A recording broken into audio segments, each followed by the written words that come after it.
Blizzard is the only company in the world that I know of which gets people hyped up to see Blizzard commercials. People are so hyped up that they are willing to buy a plane ticket, to pay for a hotel room, and to pay to sit down and watch Blizzard show advertisements to them. No other gaming company gets away with this shit. If EA would try to pull something like this, they would be mocked out of the gaming community. Every other company, when they're releasing press statements, when they're releasing new games, when they're releasing commercials for their product, it is free. But when Blizzard does it, you actually need to pay money for a ticket, even if you want to watch their commercials from online. Now, this is so you can understand just how fanatic the people who go at BlizzCon are, how much they must love the company if they are willing to pay money just to sit down and see commercials, and how hyped up they are for the games that they're about to see. Now, this BlizzCon was particularly interesting because there was a lot of rumors, and some of the developers from BlizzCon also supported that there will be a new announcement about the Diablo game. And a lot of people started speculating. This was actually quite hyped up on the forums, and it seems that the video gaming press was also fanning the flames of the hype, trying to get people very excited about it. So finally it's time for BlizzCon, people are sitting down, and the moment of the announcement is nigh. And what do they announce? Diablo for mobile. Now, you kind of notice that something must be wrong when the people making the announcement are more hyped than the actual fanatics that paid money to be there and see your commercial. And out of the people in the audience comes one brave individual, one brave man wearing a red shirt that asks the question that was on everyone's lips, that manages to speak truth to power, that is the representative, I would call him. There wasn't a vote, but you can definitely see that everyone in the audience elected this man as their speaker. Hey, just was wondering, is this an out-of-season April Fool's joke? No, it's a fully. You done goofed. You done goofed. There's nothing you can say anymore. You lost the plot. Sit down. Be ashamed. Lower your head in disbelief for 10 minutes and feel the shame. Now, I will explain to people who don't get why the gaming community is absolutely upset about this. They're not upset that Blizzard is making a game for the mobile. That's not the problem. The problem is that they're using BlizzCon when everyone is hyped, when everyone has high expectations, where people paid money in order to see it, and it feels like a troll. It feels like people paid money and some of them traveled thousands of miles to get there to see this, and instead you're giving them this. That is the problem. It's not that Blizzard is making a mobile game. No one cares. That's the whole point of it. No one cares. You could just release that statement outside of BlizzCon and no one will get upset. Like, people will be like, oh yeah, okay, they're making a game for the app, so that. But when you're putting it on a stage, when you're humping up, when there's the drums going, and then you're like, oh yeah, game for mobile, of course you're going to get booed. I would be very surprised if you didn't. Now, to add insult to injury, it seems that people who did research found out that this might be a reskin to a Chinese game. So very little effort, and this looks like a cash grab. You used an opportunity where people are very hyped in order to try to push this product that is very lazy and completely unworthy of the quality that people expect from Blizzard. Now, the fact that people are upset is one thing, but since this is 2018, they can't just admit that they did a mistake and say, okay, we're not going to do that again. No. The journalists and the PR people are now going to attack gamers. They're going to attack the customer and their readers for not liking the game. I'm not even making this up, like this is a thing. Behold, Will Powers, blue check mark on the Twitter. Here's a hot take. The people that bash on mobile gaming are an offshoot of toxic masculinity. They get off on hating something that they've traditionally associated with a heavy female audience. Oh wow, we got a Charles Xavier over here. I've been mind probed. He legitimately went into the depths of my sanity and managed to find out why in my subconscious I don't like mobile gaming. Listen, Will, take your mobile, stuff it up your ass, and start jerking yourself off with it. You don't get to talk to me with such huge amounts of disrespect.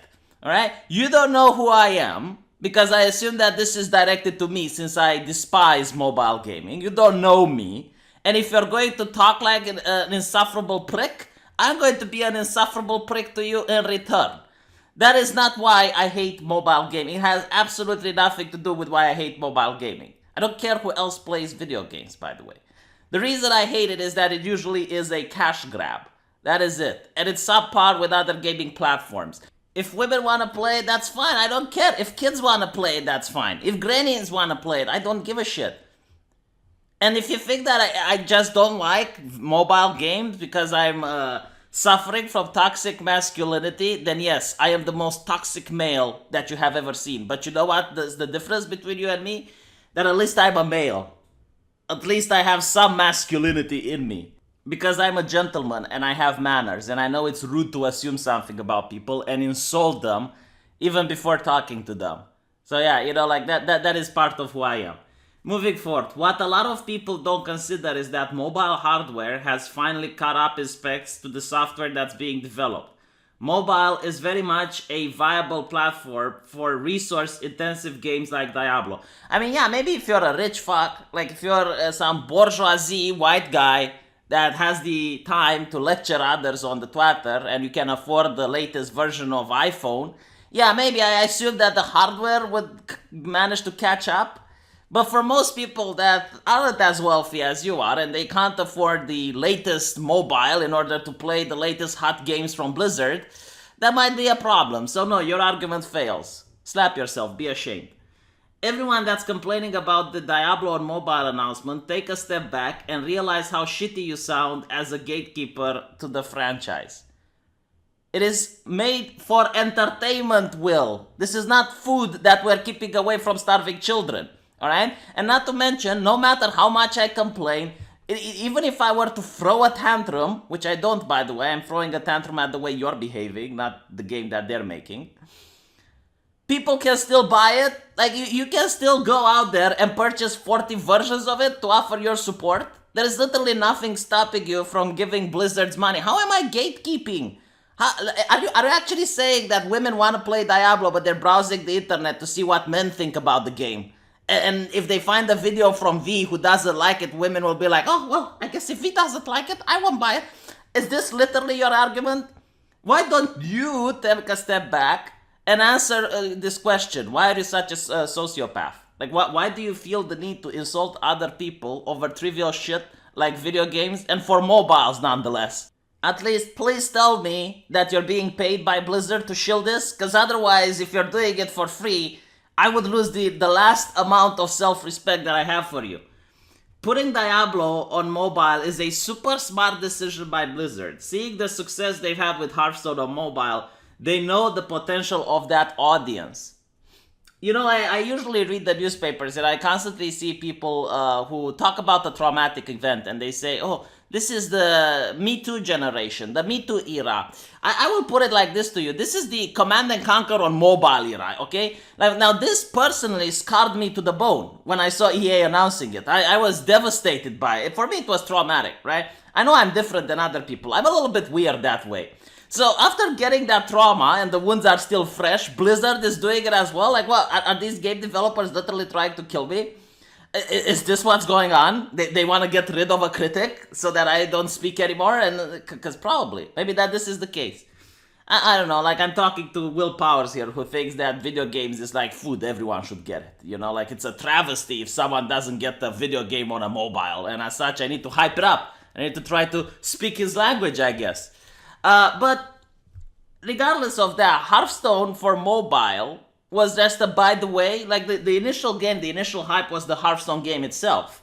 And that's what they announced on Blizzard. And it was for the PC and it was a card game. People were indeed hyped up.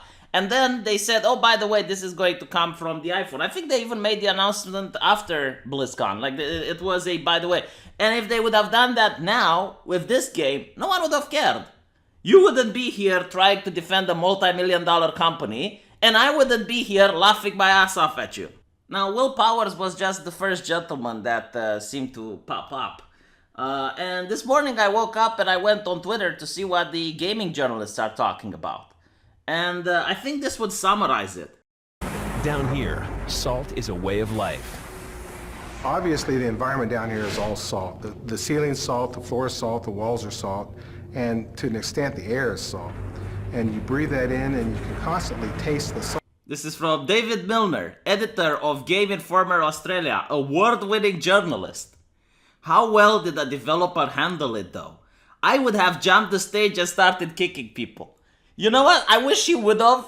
That would have made for a more interesting Diablo 3 panel, I will give you that. I think Blizzard should definitely listen to your hot takes. If the fan doesn't like it, start beating them. You know, get off the stage and beat them until they like it. That would be the progressive way, wouldn't it? You know, like, it would probably increase their stocks. I think, I would be convinced. Hell, I would start spending money from home to watch BlizzCon. If you have a company that decides to beat the clients that don't want to purchase the product, I would watch that shit. See the developers go down from the stage with jackputs and start screaming, "Why you don't like? Why you don't buy?" Poof, poof, poof. That would be quality entertainment. So I definitely can see why David Milner is an award-winning journalist. He stands up from the bunch. Now, back to Will Powers. The commonality here is that none of these gamers even have the courage to represent themselves with their real names and photos, hiding behind veils of anonymity while taking cheap shots at companies for making something that doesn't appeal to them. What do you mean by that, Will? What happens to gamers that show their face? Look, Will, you know who I am, okay? If you don't, contact me on Twitter. I'll give you my home address because I'm legitimately curious, like, what will happen if you know who I am? Okay, my name is Kodrin Stavri and I hate Diablo for mobile. Okay, what next? What is going to happen? Are the developers going to come to my house to beat me up? Like, what is the next step? Are we escalating this now? Like, what are we going from here? Okay? You know who I am. You know my face. And you also know the horrible fact that I don't like Diablo from mobile. What you gonna do about it? I'm genuinely curious. Holy shit. If I were Blizzard, I would have thrown that "is this game a joke, dude" out of the convention. Yeah, I'm pretty sure that would get a lot of people to come back next year. I'm pretty sure that wouldn't have made the news. I mean, Jesus Christ, this guy is such a child. Like, he has knee-jerk reactions to everything. Like, if there is a person that doesn't like something he does, he immediately reacts. Like, he doesn't understand the word professionalism. So you're telling me that it would be a smart idea to kick out people who probably pay thousands of dollars to be there for plane tickets, hotels, the actual admission fee, just because they don't like the games? Hi, welcome to BlizzCon. Sit down, shut the fuck up, and clap your hands like a monkey, because if you don't, we're going to kick you off. Yeah, I think that should be the new company motto. Sponsored by Willow Powers. Enters Keanu Reeves. Nah, Blizzard has been so tone deaf to their fans that this should be expected. This guy is a hero. He managed to embarrass Blizzard without swearing or using any abusive language. Hey Keanu, if you think that two Diablo designers deserve to be publicly embarrassed because their company decided to make a game for foes, you can feel free to fuck off. By Jason Schreier, news editor at Kotaku. Yeah, Keanu, how dare you talk to these people? Do you know who they are? They work at Blizzard. Do you know who you are? You're a nobody, Keanu. You're an absolute nobody. You need to shut the fuck up and cough up cash. That's what you need to do. And if you're going to have the wrong opinion about this, if you have the audacity to go to Twitter and express an opinion that offends your betters, then you can fuck off. I mean, look at Jason Schreier. He's your better. Do you not see the check mark? It's right there. Do you have a check mark, Keanu? No, you don't. So you need to shut the fuck up. And if you speak, you deserve everything that's coming to you. Remember, words have consequences. And better show up who you are. You better show up your face, your real name, and your address so these journalists can know. I want to know as well, legitimately. Like, I want to know what they do to people if they actually know their names and faces. Like, because apparently it's a challenge. Like, they don't like that people are anonymous. I want to know what the next step is. What is the next level? We got Madeline Ross from Supernova, host creator with Geek Bomb. I am so fucking disgusted by that. Like, honestly, mortified and angry. Glad the devs could handle it well, but that guy should be ashamed of himself. Yeah, honestly, like that guy, what a piece of shit. Like you made poor Madeline literally shaking when you put up that mic and you asked that, is this a joke? Madeline was disgusted. It should be like a South Park episode, you know, at BlizzCon, and this guy takes the mic and goes in front and asks the question, is this an April 1st joke? And from the last chair, you see Madeline going, bleh! And then the paramedics rush in to save her because she's in critical condition. You shouldn't do this. You gave her psychic damage. Horrible. You should feel ashamed. And she's a woman. You're probably a sexist as well. Mike Mahardi from... I can't even bother to find out where he's from. Savagery, also known as entitled assholery. Also, no one owes you anything, bud. I don't think they understand how capitalism works. Look, like they're already selling a product, all right? And the question is, like, do you give your hard-earned money? Now, I'm pretty sure that Mike Mahardi looks like a bourgeoisie gentleman to me. You know, he seems a little bit from a privileged position of wealth. But most people that are gamers, they're not. Like, most people need to work hard in order to gather some cash. And it is a very important decision for them where they spend that cash, right? So they can't take this decision lightly. Hence the entitlement, right? Like they are paying money and they're entitled to a good product. And as such, they're more than welcome to criticize the product so that the developer can get feedback and they can know. So when you have a BlizzCon where your most loyal customers are willing to pay money to be there, and they're mocking and belittling you because of the product, the feedback is quite obvious. You done goofed, right? And now you have two choices. You can either attack the fans in the hopes that they will understand their privilege and they will understand that they're racist, misogynist, sexist, bigot, transphobic, homophobic, and probably Islamophobic, and all of a sudden sit back down and start clapping at your game. Or you can decide to apologize or pretend that this interaction didn't happen. And hopefully the fans will forgive you well enough so that they can still spend your money when your games come out on Christmas. I personally would go with the second choice, but apparently a lot of these video gaming journalists would go with the first one.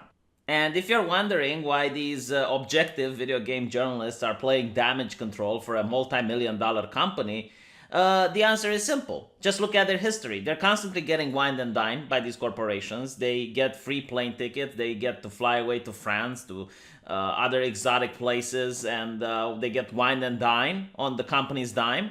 They are given free games to review. They get more clicks because they're the first to break a story about the game before everyone else. They are invited to join BlizzCon without having to pay the ticket. They get special VIP lodges. And of course, they don't like it when the developers from those companies are under attack. And as such, they're going to become more rabid than the actual fanboys who are in that audience who pay money in order to watch commercials. So this is why the gaming community despises video game journalists. They're acting like they're the aristocracy. They're acting like they're the right hand of the king. These multi-million-dollar corporations that sometimes make mistakes are always being covered by the journalists. And the journalists are willing to attack their fans. They're willing to attack the people that read the garbage that they put just to defend the company and to defend the corporation. So yeah, this is why the gamers have absolutely no love for these people and why these people also despise the gamers. It's not going to reach any consensus anytime soon, and this is why a lot of gamers just prefer to follow YouTubers. And if you want to find a good YouTuber to listen when it comes to knowing about the gaming industry, I suggest going for a smaller YouTuber. Usually the big ones also have deals with the corporations. They get sponsorship. They might get games to review before anyone else. So their opinion might also be a little bit subjective. No, instead just go for someone small. Like here, it's a Gundam. This guy, for example, makes really good content. He's growing really fast. You know, I completely endorse this gentleman. And listen what he has to say. He brings a lot of news from the gaming world, and he talks about subjects that no one likes to tackle because they're very controversial. Let me know what you think. Looking forward from hearing about you guys in the comment section.